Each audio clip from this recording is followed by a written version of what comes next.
Assalamualaikum, saya Rizal dari Institut Kajian Etnik UKM. Dia mana? Kita UKM. Kita, okey, kita. Saya ada dua soalan, saya cuba pendekkan. Kalau terpanjang minta maaf Ustaz.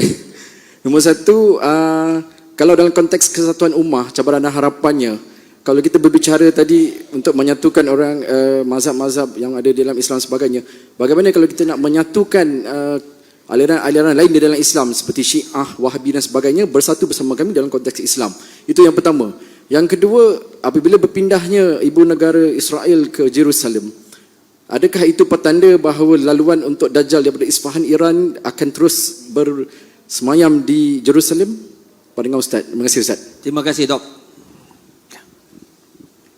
Dulu ada satu subjek di Al-Azhar namanya At-Tayyarat Al-Fikriyah Al-Mu'asirah, aliran-aliran pemikiran kontemporer dalam Islam, mengkaji satu masalah bahawa Israel tetap melakukan 5 hal untuk menunggu Mesias, juru selamat yang mereka tunggu-tunggu sampai hari ini. Karena menurut mereka juru selamat itu belum turun sampai hari ini. Yang pertama, semua Yahudi mesti kembali ke bumi yang dijanjikan Tuhan. Al-Ardul Mau'ud, tanah yang dijanjikan Tuhan. Itu syarat pertama. Maka pada tahun 1946 mereka pun beramai-ramai pindah. Hari ini 5 juta penduduk Israel sudah kembali. Yang dari Maghribi, yang dari Rusia, yang dari Europe kembali. Dengan syarat ibu, sebab mereka melihat nasab ini dari puak ibu.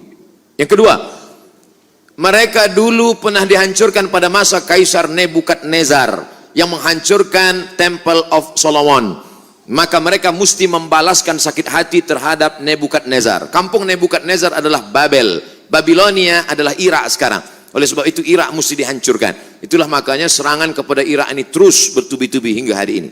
Yang ketiga, bahwa bumi Palestina mesti hijau. Sebab syaratnya Mesias itu mau turun ke bawah kalau dia hijau. Agak-agaknya Mesias itu dari atas langit dia tengok, dah hijau atau belum? Bila hijau aku baru turun. Apa yang hijau itu? Itulah dia pohon gharqad, syajaratul gharqad. Dan itu ada disebut Nabi SAW. Apa kata Nabi SAW? Nanti batu pun akan berbicara. Ketika bersembunyi mereka pada perang besar di akhir zaman itu di belakang batu, batu akan berbicara. Ya Abdullah, hadza Yahudi khalfi faqtulhu. Wahai hamba Allah, ini di belakangku ada Yahudi, bunuhlah dia. Kecuali satu, kata Nabi. Apa itu? Syajaratul gharqad. Subhanallah, Masya Allah. Bila kita sampai nanti, saya sampai ke satu kota yang dibelah menjadi 2, sebelah punya Mesir, sebelah lagi diambil oleh Israel.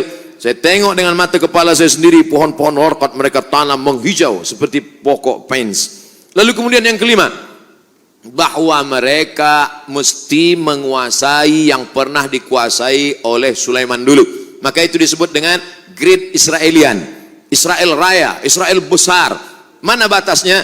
Dari 2 sungai, dari sungai Nil di Afrika hingga ke sungai Efrat di Irak. Maka batas negara mereka itu adalah 2 sungai. Maka dalam bendera dia dibuat ada bintang David, lalu segi 6, lalu di atasnya ada garis warna biru, di bawah ada biru. Yang di atas biru itu sungai Nil, yang di bawah biru itu adalah sungai Efrat. Maknanya kerajaan mereka dari Nil hingga ke Efrat. Yang kelima, kalau nanti mereka berkuasa di dunia, maka selain daripada mereka akan menjadi ghaim. Ghaim itu adalah keledai tunggangan.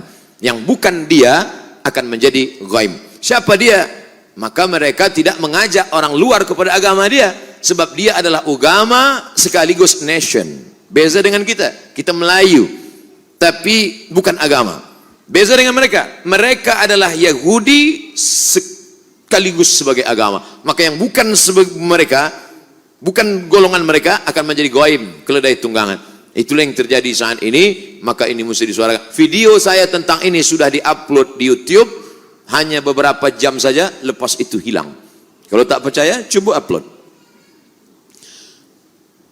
Mungkinkah Sunni dan Syiah bersatu? Yang menjawab ini Syekh Yusuf Al-Qaradawi. Maka dibuatlah yang disebut dengan At-Taqrib Bainal Madzahib. At-Taqrib, pendekatan. Karena sudah jauh betul. Ini Sunni, ini Syiah. Akhirnya dibuatlah dialog bernama At-Taqrib Bainal Madzahib, mendekatkan mazhab. Tapi itu pada masa Syekhul Azhar Mahmud Saltud. Berlanjutlah kepada Syekh Yusuf Qardawi. Kata Syekh Yusuf Al-Qardawi, akhirnya saya tak sanggup. Kenapa? Mereka mengajak takrib bainal madzahib, tapi sebenarnya mereka sedang melakukan tasyyi'us sunnah, mensyiahkan ahli sunnah. Di mana letak perbezaan kita dengan mereka? 5. Yang pertama, mereka berkata selepas Nabi SAW meninggal, dunia ini dipimpin oleh Sayyidina Ali. Ali meninggal dipimpin oleh Sayyidina Al-Hasan. Hasan meninggal dipimpin oleh Sayyidina Al-Husain. Husain meninggal dipimpin oleh Ali Zainal Abidin. Ali Zainal Abidin meninggal dipimpin oleh Muhammad Al-Baqir. Muhammad Al-Baqir meninggal dipimpin oleh Ja'far Shadiq. Ja'far Shadiq meninggal oleh Musa Al-Kazim. Musa Al-Kazim meninggal oleh, terus sampai ke bawah, imam yang 12. Imam yang ke-12 sedang bersembunyi sekarang, belum keluar. Sementara imam 12 ini belum keluar, dunia dipimpin oleh wilayatul faqih yang sekarang dipimpin oleh Khamenei. Siapa yang tidak mengakui ini maka kafir. Itulah yang menyebabkan dia keluar daripada Ahlus Sunnah, karena Ahlus Sunnah tidak boleh takfir, mengkafirkan orang, sedangkan dia mengkafirkan kita. 2. Selepas Nabi SAW meninggal dunia, maka ada wasiat kepada Sayyidina Ali. Maka orang yang mengambil wasiat membatalkan wasiat itu berarti kafir. Abu Bakar dan Umar kafir. Makanya ada doa laknat sonamai Quraisy. Selepas sholat subuh mereka laknat, Allahumma la'an sonamai Quraisy. Siapa yang dimaksud dengan sonamai Quraisy? Abu Bakar Siddiq dan Umar Ibnul Khattab. Wa ma Muhammadun illa rasul. Muhammad itu seorang Rasul SAW.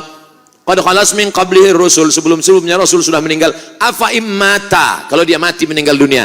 Au qutila, atau dia dibunuh. Apa kata mereka dalam tafsirnya? Qutila, Muhammad SAW mati dibunuh. Siapa yang membunuhnya? Sammahuma, sammahu. Ada 2 orang perempuan yang sudah meracunnya. Sejahat-jahat perempuan adalah mereka berdua, sejahat-jahat lelaki adalah bapaknya. Siapakah 2 perempuan itu? Aisyah paling jahat, bapak Aisyah Abu Bakar. Hafsah paling jahat, bapak Hafsah adalah Umar. Sejahat-jahat perempuan Aisyah dan Hafsah, sejahat-jahat lelaki Abu Bakar dan Umar. 3. Sahabat Nabi yang beriman hanya Muaz, hanya Abu Dzar Al-Ghifari, Salman Al-Farisi, Miqdad bin Aswad. Selain daripada itu, sahabat itu kafir murtad. Sedangkan kita Ahlussunnah berkata as-sahabah udul. Abu Bakar Siddiq radhiyallahu an, Umar bin Khattab radhiyallahu an, Ali bin Abi Thalib radhiyallahu an. Sedangkan mereka mengatakan laknatullah alaih. Yang keempat, mereka berkata bahwa ada namanya taqiyah. Kalau kebetulan yang hadir ini ramai adalah Ahlus Sunnah wal Jamaah, maka ketika dia ditanya, engkau Syiah apa Sunnah? Dia akan berkata, ana Sunni. Sebab yang banyak ini Sunnah. Tapi kalau yang di sini yang datang adalah Syiah, ditanya, awak Sunni apa Syi'i? Ana Syi'i. Ini namanya taqiyah. Kalau yang kebetulan datang 50-50, 50 Sunnah, awak apa? Ana Sushi. Sunni Syi'i. Taqiyah. Dalam Islam tak ada taqiyah. Sedangkan mereka mengatakan at-taqiyah minad din.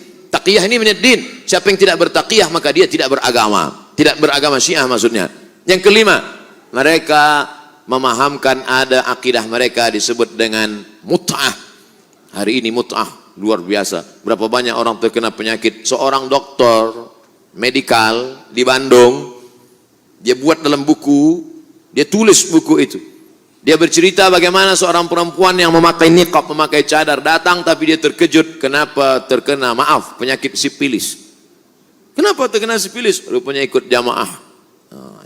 Terlalu banyak guna Van Rife kena virus. Oleh sebab itu maka kita tidak mungkin bertemu. Nata'awan fi mattafaqna. Mari kita bersama menjaga persatuan umat pada golongan antara Hanafi dengan Maliki, antara Syafi'i dengan Hambali, antara Ahlus Sunnah wal Jamaah.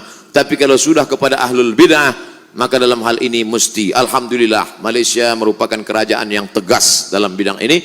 Saya amat sangat bersyukur kepada Allah, kerana dalam tazkirah saya mengambil fatwa. Saya ambil fatwa dari Selangor, saya ambil dari fatwa Mufti Johor, saya ambil. Bila umat bertanya, ini bukan fatwa Abdul Somad, ini fatwa dari bumi Melayu. Kenapa? Karena umat ini akan dijaga oleh ulama. Kalau ulama diam dalam masalah ini, maka habislah umat, akan diterkam oleh serigala-serigala. Maka mesti dijaga oleh ulama. Wallahu a'lam bishawab.